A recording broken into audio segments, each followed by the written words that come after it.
Assalamualaikum warahmatullahi wabarakatuh.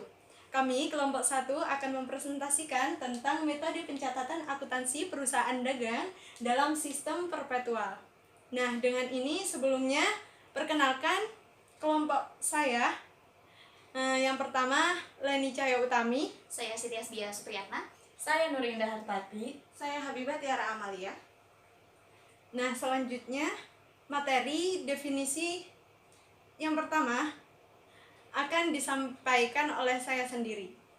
Definisi metode perpetual. Nah, dalam metode perpetual ini setiap pembelian dan penjualan barang dagang dicatat pada akun persediaan.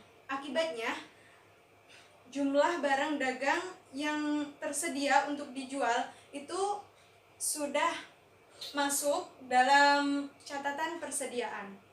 Nah, selanjutnya presentasi yang kedua akan disampaikan oleh teman saya, yakni Habibah Tiara Amalia. Kepadanya waktu dan tempat kami persilahkan. Saya Habibah Tiara Amalia akan menjelaskan mengenai jurnal pencatatan sistem perpetual. Yaitu yang pertama ada pembelian barang dagang melalui transaksi tunai, yaitu persediaan barang dagang di debit terhadap kas di kredit. Lalu untuk transaksi kreditnya ada persediaan barang dagang di debit terhadap hutang dagang di kredit. Dan yang kedua ada penjualan barang dagang. Transaksi penjualan barang dagang pada tunai, kas di debit terhadap penjualan di kredit. Lalu ada HPP, harga pokok penjualan di debit terhadap persediaan barang dagang di kredit.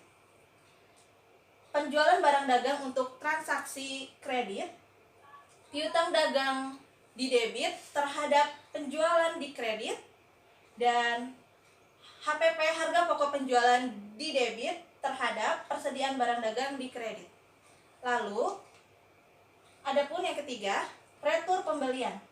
Retur pembelian pada transaksi tunai, kas di debit terhadap persediaan barang di kredit. Untuk retur pembelian barang dagang di kredit, ada utang dagang di debit dan persediaan barang dagang di kredit. Untuk yang terakhir yaitu retur penjualan barang dagang untuk transaksi tunai, ada retur penjualan di debit terhadap kas di kredit, lalu persediaan barang dagang di debit terhadap HPP harga pokok penjualan di kredit. Untuk retur penjualan barang dagang untuk transaksi kredit, ada retur penjualan di debit terhadap piutang di kredit dan persediaan barang dagang di debit terhadap HPP harga pokok penjualan di kredit. Lalu presentasi selanjutnya akan dibawakan oleh Nurinda Hartati. Kepada Nurinda Hartati dipersilahkan. Baik, saya Nurinda Hartati akan menjelaskan perhitungan untuk harga perolehan persediaan. Yang pertama, FIFO, barang yang paling awal masuk ketika akan dikeluarkan terlebih dahulu. Yang kedua, LIFO, barang yang masuk paling akhir akan dikeluarkan terlebih dahulu. Dan yang ketiga, average, harga rata-rata persatuan barang dihitung dengan cara membagi total harga persatuan setiap transaksi pembelian dengan jumlah transaksi pembelian termasuk metode persediaan awal periode. Oke, terima kasih. Untuk presentasi selanjutnya akan dibawakan oleh Siti Hasbia. Kalau ketiban ini 1, 2, 3.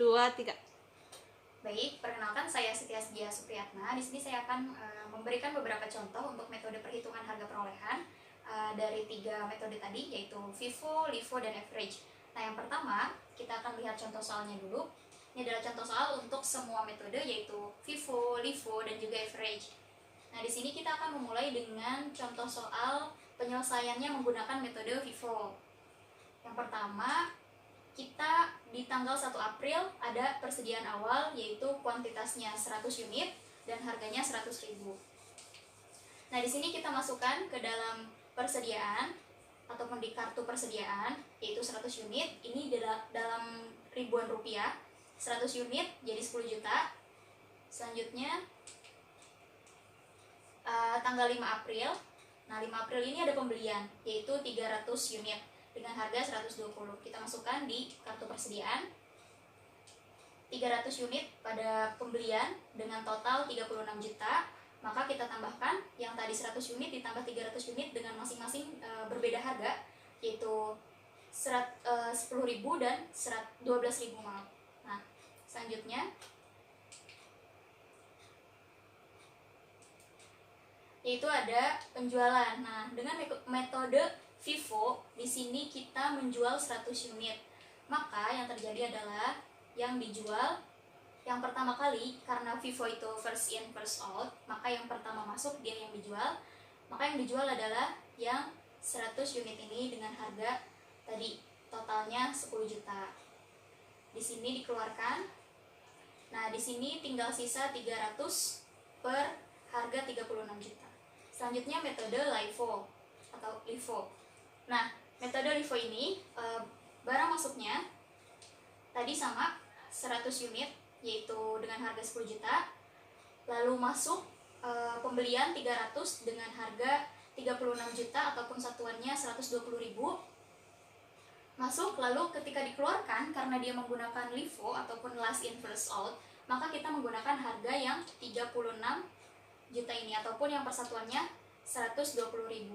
Maka di sini kita masukkan yang keluar itu 100 dengan harganya 120.000 dengan total 12 juta. Maka kartu persediaannya ataupun saldonya berkurang. Yang 100 kita turunkan jadi 10 juta, lalu sisa yang tadi sudah dikurangi 100 maka menjadi 200. Totalnya adalah 24 juta per 120.000. Nah, yang terakhir itu ada average. Kalau untuk average itu metode rata-rata. Nah, sama seperti yang tadi, untuk masuk barang dan saldonya sudah kita masukkan di sini ya.